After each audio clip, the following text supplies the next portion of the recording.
If I tell you, think of a 50s Les Paul standard, which color are you thinking of? You're probably picturing a Cherry Sunburst or a Tobacco Sunburst. I'm almost certain that you're not thinking about ebony. Here's one, the 2023 Les Paul Standard 50s Custom Color Ebony. I'm gonna review it and make a small of a comparison with a Les Paul Standard that I have available right now. This is the Slash Les Paul Standard Vermilion Burst. Custom burst buckers in the Slash versus burst buckers in the 50s Ebony. This thing looks gorgeous in person.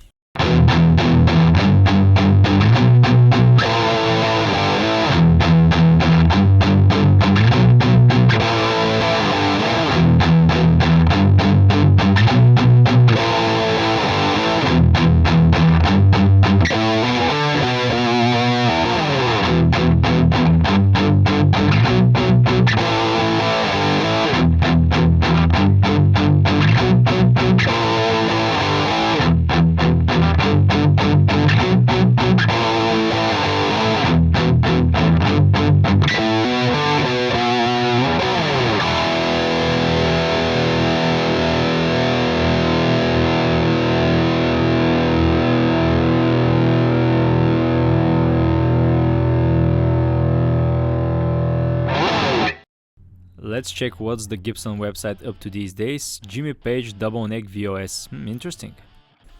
We got other business today. Electric Guitars Original Collection. Here it is, the Les Paul Standard 50s Heritage Cherry Sunburst. That's what most people are thinking of when you say 50s Standard. Here's the 60 as well. We are looking for the custom color section. Les Paul Standard 50s Custom Color Classic White. Right now it's on sale, has all sorts of amazing colors like the Pelham Blue, like the Ebony that I'm gonna demonstrate for you, Sparkling Burgundy, and my personal favorite that I'm gonna try and get, the Olive Drop Gloss. What makes this particular Ebony Les Paul Standard so special? Well, here's the thing. I'm gonna make this a long story. I've been working in a guitar store for the last 10 years and I've seen a lot of beginners come for a new electric guitar. Most of them say the same thing. I want an electric guitar, I don't care about the specs, I want it to be black. Everybody wants a cool looking sleek black guitar in the beginning. Here's the thing though, if you've been playing guitar for a long time, buying, selling a lot, you get tired of black pretty fast. I think out of 8 guitars I own right now, only one is black, and only because it's a rare guitar and I didn't have any other option when buying it. Bear with me, this brings me to the point.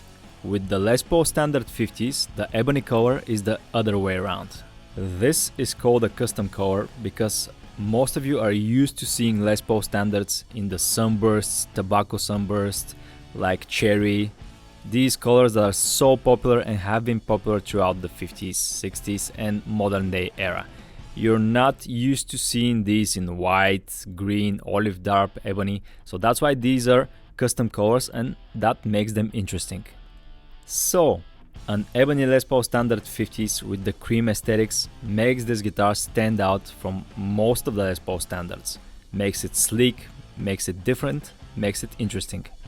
You might think, well, who would get tired from flame maple tops, from these beautiful colors and go for plain solid black? Trust me, it happens. That was the point with the Jessica Slash Les Paul Standard video that I did. I'm gonna link it above. After owning so many guitars with the normal aesthetic like the flame maple tops, the cherry sunbursts, you might wanna start looking for something a bit more different. Or you might just prefer this black aesthetic to begin with. This might be your first Les Paul Standard, you just like the black. I saw a review of a YouTuber that owned this guitar for 3 months. He said, well, I like Kiss, I like Paul Stanley, and I like the black and cream aesthetic of this guitar, so that's why I went for it. And this guy did something else I liked. He swapped the chrome pickups, the chrome cover pickups, with cream open coils, and they looked fantastic. I can't believe I'm saying this. Usually I prefer closed pickups with chrome covers or nickel covers, but in this case I think the ebony would look good with cream open coil pickups. What is the Les Paul Standard 50s Ebony? It's a choice, and choice is always good. Does the plain maple top have tonal differences to the flame maples? I don't think so. Choose whichever one you like and enjoy it. Business as usual, I'm gonna have a quick look at the official listing for this guitar because it's a lengthy one. First I'm gonna have another look at that gorgeous olive drab gloss. Man, I want one of those. Now let's look at the official pictures for the Ebony. Black in the front, natural color in the back, beautiful combination. Headstock, and we can see a serial number here. Now on to the lengthy description. I'm gonna leave it on screen for a couple of seconds so you can read it because it's really lengthy. Usually Gibson doesn't give that much attention for the description of their guitars, but this one, they did their best. Some more information down here, some key features, made in Nashville, Tennessee, nice. And then we have the actual specs down here. We got mahogany body, no weight relief, mahogany neck, 50s vintage profile, Indian rosewood. We have an ABR1 pneumatic bridge and aluminum tailpiece, Bursbucker 1, Bursbucker 2 pickups, and the rest of the specs. Now let's check out the guitar. The Indian rosewood fingerboard is nice and dark to begin with. I am gonna put some F1 fingerboard oil and tune it paste for the nut. Unfortunately the ebony paint extends to the cavities as well, so not much to see here. Some mahogany. I was hoping to see the plain maple top. We can see the routing for the pickups though. Speaking of the pickups, we have Bursbucker 1 in the neck position, made in October 2023, patent applied for sticker in the back. Bursbucker 2, made a couple of days later. Short screws, long screws, business as usual. Be careful when pulling back the plastics. The Bursbucker 2 is at 826 k ohm, the Vermilion was at 11.5, something like that. The Bursbucker 1 is at 775, so that's the correct measurement for a set like this. My slash appetite burst is like this, the Vermilion is hotter for some reason. ABR1 pneumatic bridge with the inserts for the body for the USA standard guitars. It's adjusted by a thumb wheel and Allen key. I think 2022 model started using the Allen wrenches. And then we have the aluminum tailpiece, which is extremely lightweight. Usually these weigh around 30 grams. Let's see this one.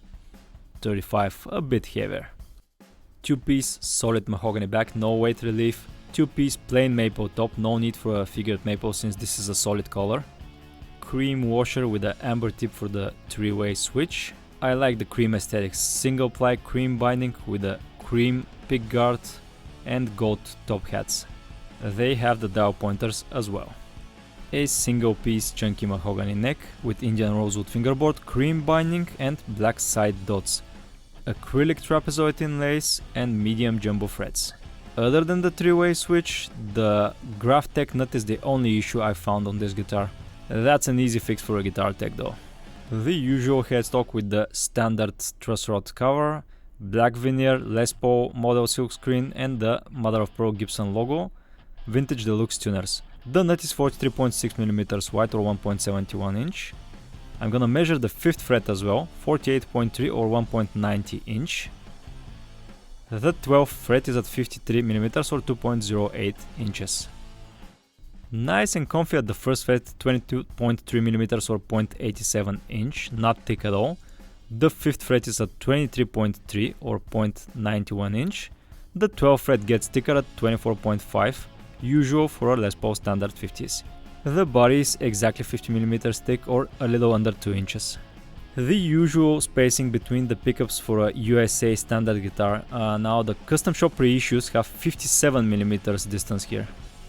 Fingerboard radius of 12 inches and a scale length of 24.75 inches. Here's what the 50s vintage neck profile looks like on the 1st and 12th frets. Feels similar to my slash Les Paul standards.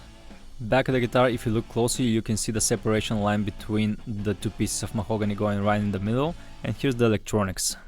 Gibson branded 500K pots, orange drop capacitors.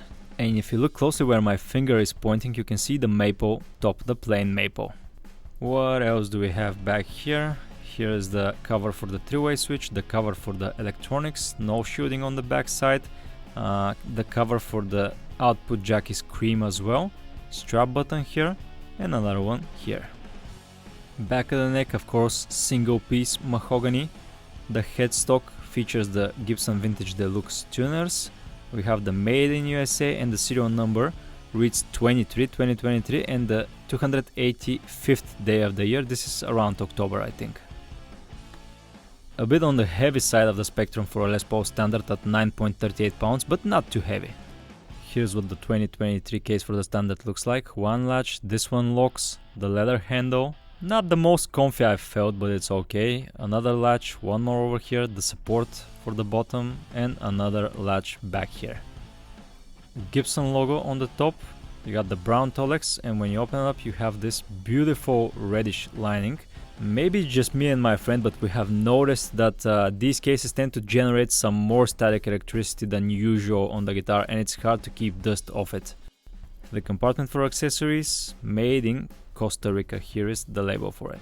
The case candy contains the usual for a Standard, some silica gel. This is the key for the case. It locks this latch, Gibson branded cloth, Gibson branded leather strap, a cheap one, but it's here and it's free, I guess. Better than nothing. I'm never gonna use a strap like this though. The Gibson owner's manual, you've seen this on a lot of my videos. Should have the Les Paul and the Flying V here on one page, yep. The blank truss rod cover, you know, in the 50s the guitars didn't used to say Standard back then, it was a blank black one like this. Nice to have it included, you can use it if you want.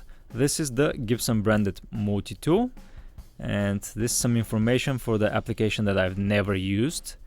And what's most important, the pre-pack checklist. Make sure you keep this because you have the serial number, the date, and the signature that this guitar has passed QC. It works as your certificate of authenticity for the Standards, so keep this in your case and don't lose it.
Here's the thing with Gibson that bothers me lately. With their brand new guitars, it's like gambling. You don't know what you will get. You can always return it, of course, and exchange it for another, but you don't know what the other one would have as a problem. Some of them have crooked nuts, some of them have bad fretwork, some of them have QC issues in the finish. The point is they're almost never perfect, so it comes down to choosing the lesser evil. For this guitar, the nut is too high and the channels for the strings are cut too low. And I think this is an easier fix than a fretwork, for example. It had another minor issue, like the three-way switch wasn't holding the neck position too well, but these two are the easiest fixes possible. My friend chose to keep this guitar, fix the nut and the three-way switch, and I think that's a smart choice. Because other than these two small issues, yeah, of course they shouldn't be there, but they're small issues considering the rest of the production that I've seen from Gibson lately. This is a good guitar. Plays well, sounds well, the finish is great, the fretwork is immaculate. Unfortunately for us, it seems like most of guitar manufacturers have some quality issues these days. So watch the videos and know what to look for.